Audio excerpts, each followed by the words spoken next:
Okay, cek suara. Assalamualaikum warahmatullahi taala wabarakatuh. Cek suara. Masuk balik, cek suara. Istighfar balik. Astaghfirullah rabbi min kulli zanbin wa atubu ilaih. Astaghfirullah. Tak pernah jadi macam ni. Astaghfirullah. Suara. Okey dah tu suara. Suara dah okey tuan-tuan, tempat tuan-tuan Kelantan. Tariq Al-Hafiz, suara macam mana?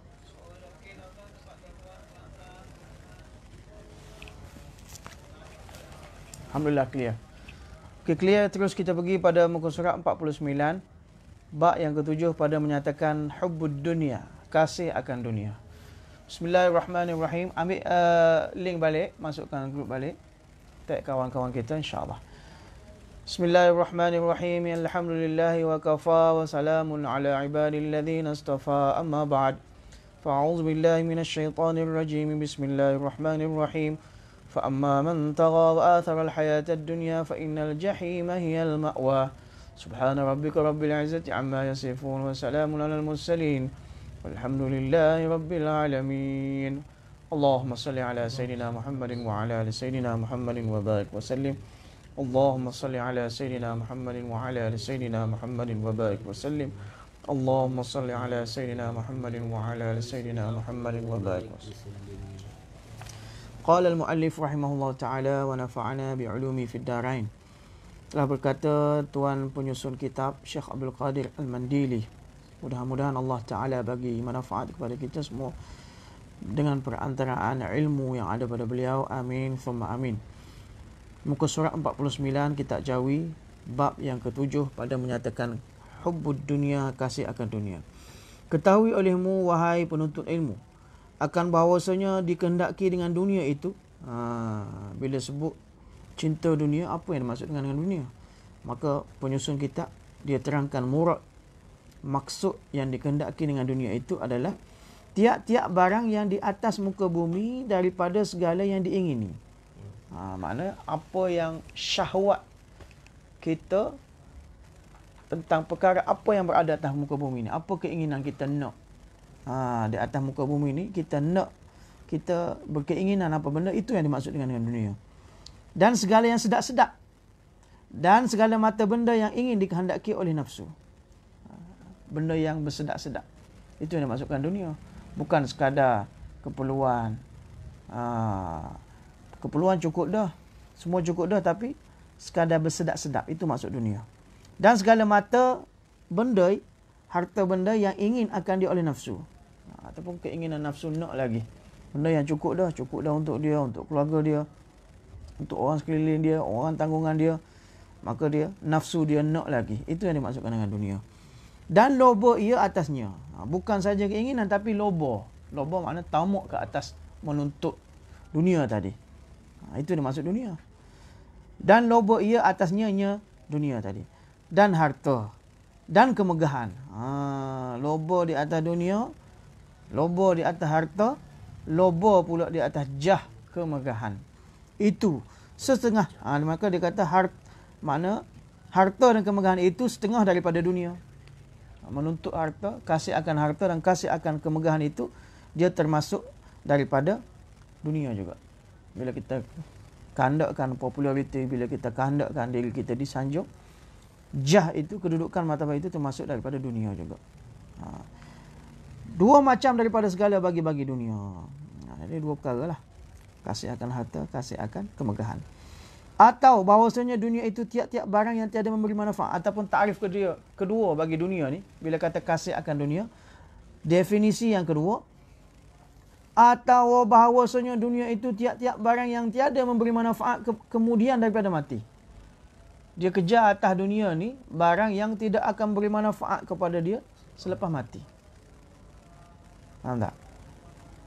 Tidak bagi manfaat. Allah Ta'ala sebut dalam Quran, al-mal wal banun. Yauma la yanfa'u malun wala banun. Hari kiamat, hari yang tak akan beri manfaat harta dan anak pinak. Faham tak? Tapi Al-Quran ni kita kena tapih pula dengan hadis Nabi. Hadis Nabi sallallahu alaihi wasallam lain bagi tahu Iza mata ibnu Adam inqata'a min amalihi min salas atau kama qala. Bila matinya anak Adam akan putus segala amalan daripadanya melainkan 3. Pertama, sedekatun jariyah. Sedekah yang berterusan, yakni harta wakaf. Jadi kalau harta itu kita bina masjid atas dunia, kita bina madrasah, kita bina telaga perigi di Kemboja, selagi mana orang duk guna madrasah, masjid, orang duk semayang, perigi orang duk guna, selagi itulah dia akan bagi manfaat. Jadi harta benda pun, kalau harta itu harta wakaf, harta sedekah yang berterusan, dia tetap bagi manfaat. Jadi kita tuntut atas dunia tiap-tiap barang yang tiada memberi manfaat kemudian daripada mati. Tak? Jadi kalau kita kejar harta tu tak bawa mati. Tak bawa manfaat kita kepada kehidupan selepas mati, dia jadi dunia lah. Sebab tu dia bergantung pada niat, tengok pada benda tu. Kadang-kadang kita buat usaha agama, tapi kita kehendakkan kemegahan daripada usaha agama. Aku dilantik syura, aku dilantik khalifah, aku dilantik orang yang zumidari, kan? Supaya aku disanjung-sanjung, aku dicium tangan. Jadi masuk bab jah juga. Jadi dia kata hubbul jah itu termasuk daripada hubbud dunia juga. Masuk daripada cinta dunia juga. Jadi nampak usaha agama, zahirnya bab usaha akhirat, tapi disebabkan salah niat, maka dia pergi kepada dunia juga. Itu dia kata. Maka barang yang tiada memberi manfaat kemudian daripada mati. Maknanya kalau atas dunia ni kita buat usaha, pekerjaan, harta pun atau anak kita ke apa saja, tapi dia tidak bagi manfaat bagi kehidupan kita selepas mati, itu dikatakan dunia. Dan akhirat itu tiap-tiap yang memberi manfaat kemudian daripada mati. Benda akhirat ni tiap-tiap benda yang bagi manfaat kita selepas mati, walaupun benda dunia. Nampak zahirnya buat benda dunia, tapi dunia tadi, harta yang ada pada kita tadi bagi manfaat kita selepas mati, maka zahirnya nampak dunia, hakikatnya di akhirat. Begitulah sebaliknya. Kena faham elok-elok. Bukan buat usaha akhirat ni duduk atas masjid, pegang tasbih sah, kan? Pegang tasbih, duduk masjid, tak buat kerja, tak bagi nafkah anak bini. Itu akhirat tak? Kan? Kita buat usaha zahir, usaha dunia, tapi niat untuk akhirat. Benda tadi bagi manfaat kita selepas kehidupan, selepas mati, maka yang demikian itu akan jadi apa tuan-tuan? Jadi akhirat. Sebab tu kita kena betulkan niat kita selalu ni. Kita buat usaha dunia pun untuk cari nafkah keluarga, kan? Kalau lebih daripada itu, kita nak bantu pula orang miskin, ekonomi Islam, orang yang tak berkehendak. Tapi jangan guna nama saja ekonomi Islam. Nak tolong orang tu bila dah kaya, haram tak ingat, kan?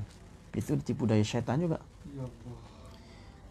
Sekalipun dia sambung lagi, dan akhirat itu tiap-tiap yang beri manfaat kemudian daripada mati, sekalipun ada ia dalam dunia. Walaupun dia duduk atas dunia, kita ni kan, kita duduk di atas dunia, selagi itu kita tak boleh buang dunia, sebab kita duduk atas dunia. Seperti ilmu dan ibadat. Ilmu dan ibadat ni satu benda yang mana memberi manfaat kepada kita selepas mati. Ilmu dan ibadat ni, kita duduk ngaji ni, kita duduk kejar benda akhirat lah ni, bukan benda dunia dah. Kecuali kita niat tadi lah. Saya sendiri niat supaya orang ramai view, baru 12 orang ni, rasa malas nak buat 12 orang je. Niat lain nak megah, nak populariti, dia jadi dunia lah. Seperti ilmu dan ibadat, dan seperti makanan yang menolong atas mengerjakan ibadat. Begitu juga makanan-makanan, walaupun nampak zahirnya dunia, tapi kita makan, niat kita sekadar nak meluruskan tulang belakang kita supaya kita dapat bangun tahajud malam ini dan mengerjakan ibadat dan sebagainya. Dan bahawasanya kasih akan dunia itu kelakuan yang dicela oleh syarak. Jadi hubbud dunia itu adalah termasuk mazmumah, benda yang dicela, sifat yang dicela pada syarak. Dan adalah ia apa? Hubbud dunia tadi, kepala bagi segala kesalahan, yakni ra'su kulli khati'ah. Seperti mana kata Nabi Isa dalam pelajaran yang telah lepas, berkata Isa AS, hubbud dunya ra'su kulli khati'ah. Cinta, kasih kepada dunia, asas kepala kepada bagi segala dosa-dosa dan maksiat. Telah berfirman Allah Ta'ala, فَأَمَّا مَنْ تَغَى وَآثَرَ الْحَيَاةَ الدُّنْيَا فَإِنَّ الْجَحِيمَ هِيَ الْمَأْوَى. Artinya, maka adapun mereka yang melampaui akan yang harus kepada yang haram, Dia terjemah sini fa amma man tagha. Tagha ni kalau kita terjemah biasa, orang yang melampaui batas. Apa yang maksud melampaui batas ini? Dia kata yang melampaui akan yang harus kepada yang haram. Allah Ta'ala hudud syarak itu hanya kepada yang harus, tapi dia melangkaui hudud pergi kepada haram. Itu tagha. Kemudian tak cukup lagi, wa atharal hayatad dunya, dan memilih. Athara ni terjemahan tepatnya adalah mengutamakan. Ia akan hidup di dunia berbanding akhirat lah, dengan mengikut keinginannya. Dia terjemah sini, wa atharal hayatad dunya, dengan memilih ia akan hidup di dunia ini dengan mengikut keinginan nafsu syahwat dia yang diharamkan. Fa innal jahima hiyal ma'wa, maka bahawasanya api neraka jahanam itu ialah tempat kediamannya.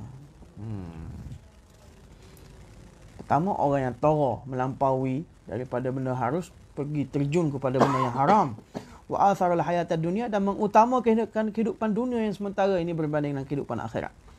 Apa balasannya? Fa innal jahima hiyal ma'wa, maka sesungguhnya neraka jahanamlah tempat tinggal baginya. Allahumma ajirna minan nar, Allahumma ihfazna minhu.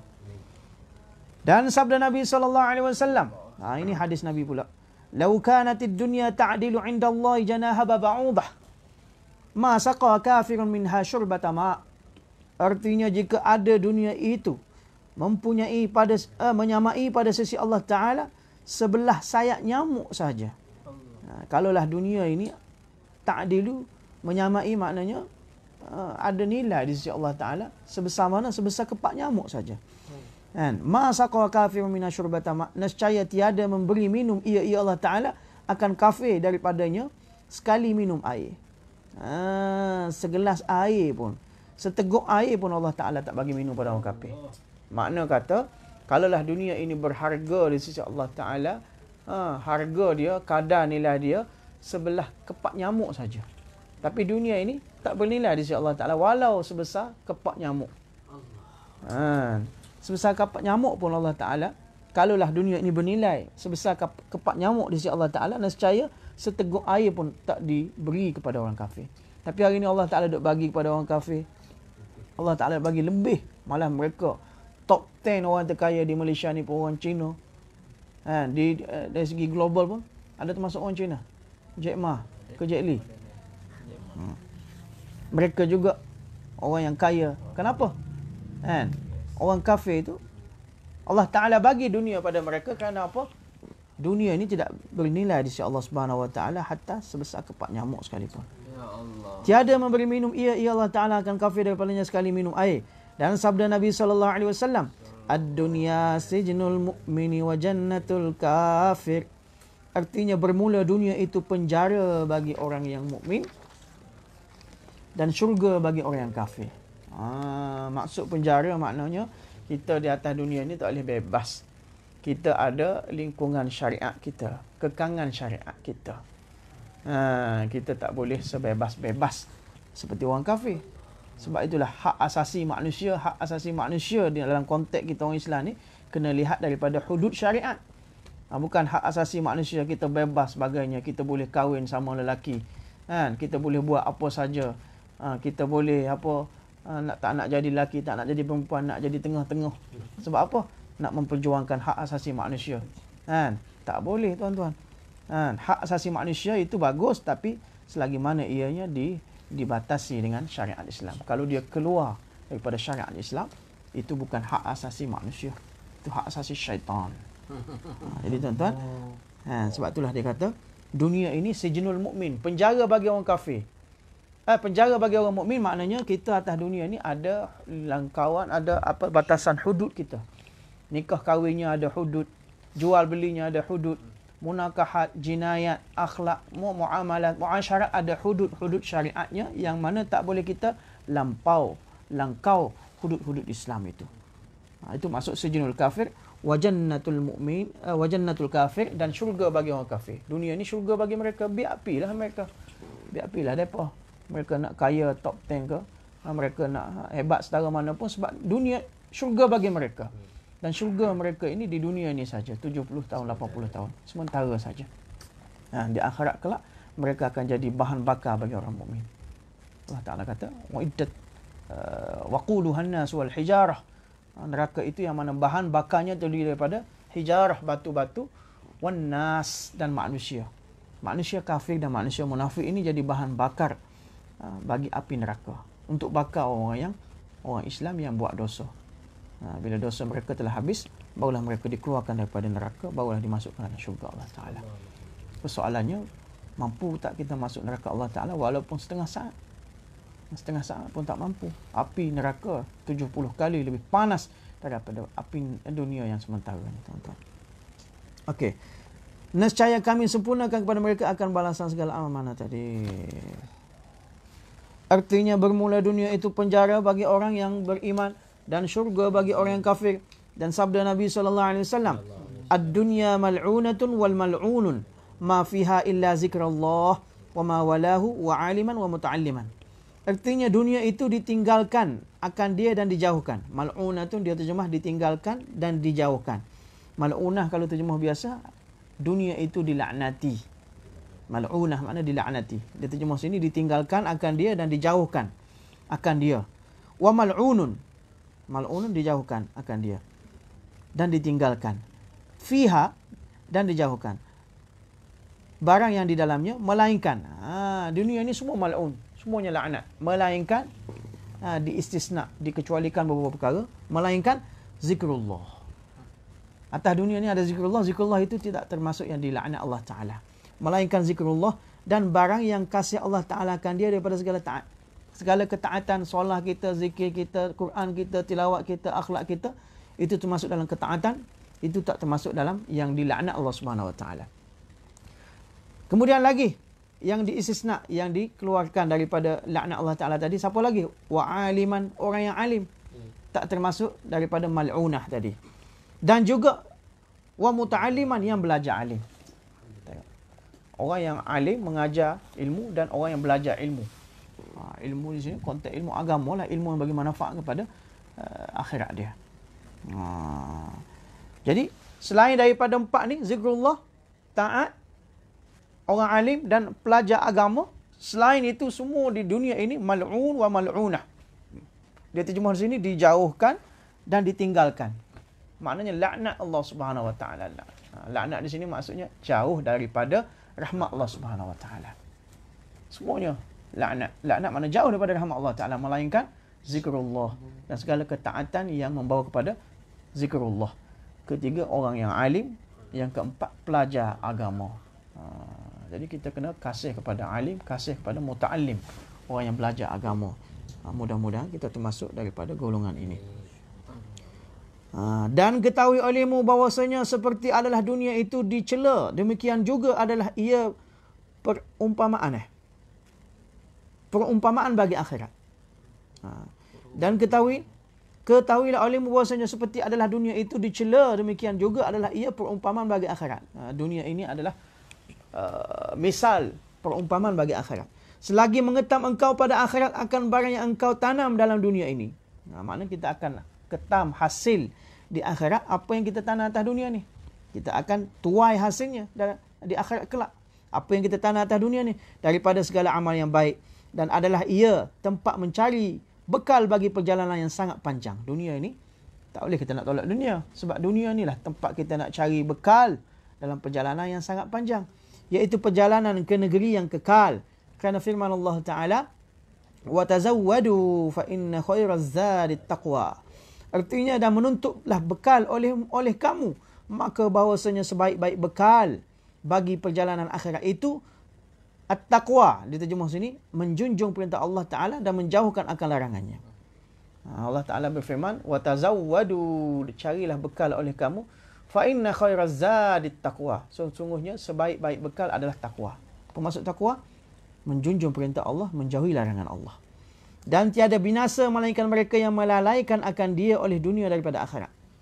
Orang yang binasa ni, orang yang akan melalaikan akan dia oleh dunia dan akhirat dia. Dan melupakan akan dia oleh segala kesedapan daripada perjalanannya. Dia melupakan. Orang ni orang celaka, orang yang binasa, yang mana akan melupakan akan dia oleh segala kesedapan daripada perjalanannya. Maknanya dia dalam perjalanan, tiba-tiba dia duk sibuk bersedap-sedap dalam perjalanan dia tadi. Ibarat kita naik kereta api daripada Kuala Lumpur ni menuju Johor Bahru. Kita berhenti di stesen, tengah-tengah digemas ke mana ke. Kita turun, kita duduk sibuk, duduk bahan apa itu, nasi sedap, nasi berani gam dekat gemas tu contohnya. Duduk sibuk sedap-sedap, tapi nak bergerak dah. Begitulah. Maka orang yang lalai dalam perjalanan dia orang yang binasa.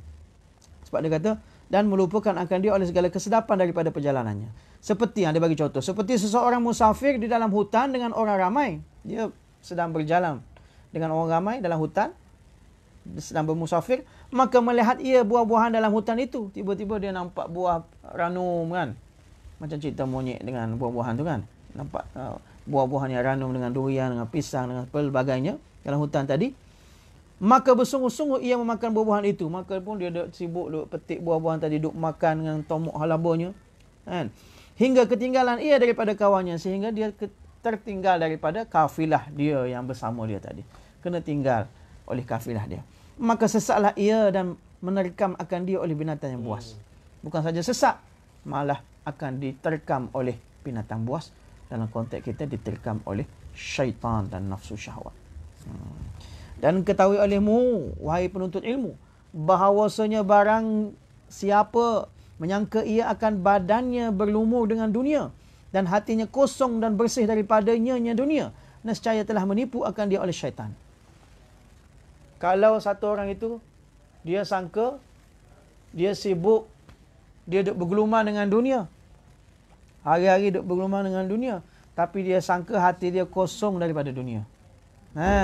Maka telah menipu akan dia oleh syaitan. Sebenarnya dia tertipu oleh syaitan. Kecuali adalah orang-orang yang menyuci diri. Qad aflaha man tazakka. Kerana apa? Sabda Nabi SAW. Hari-hari duduk sibuk dengan dunia, tiba-tiba dia kata, tak apa, hati aku tak terkesan pun. Kenapa Nabi SAW bersabda, innama mathalu sahibid dunya kalmashi fil ma'i halun yastati'u allazi yamshi fil ma'a alla tabtallu qadamahu. Artinya hanya saja bandingan yang mempunyai dunia seperti yang berjalan pada air. Orang yang duduk atas dunia ni bandingan dia seperti mana orang yang berjalan atas air. Adakah kuasa yang berjalan pada air bahawa tiada basah oleh dua tapak kakinya? Boleh tak orang berjalan atas air, tiba-tiba dia kata kaki aku pun tak basah? Maknanya bukan berjalan atas air, itu berjalan atas angin.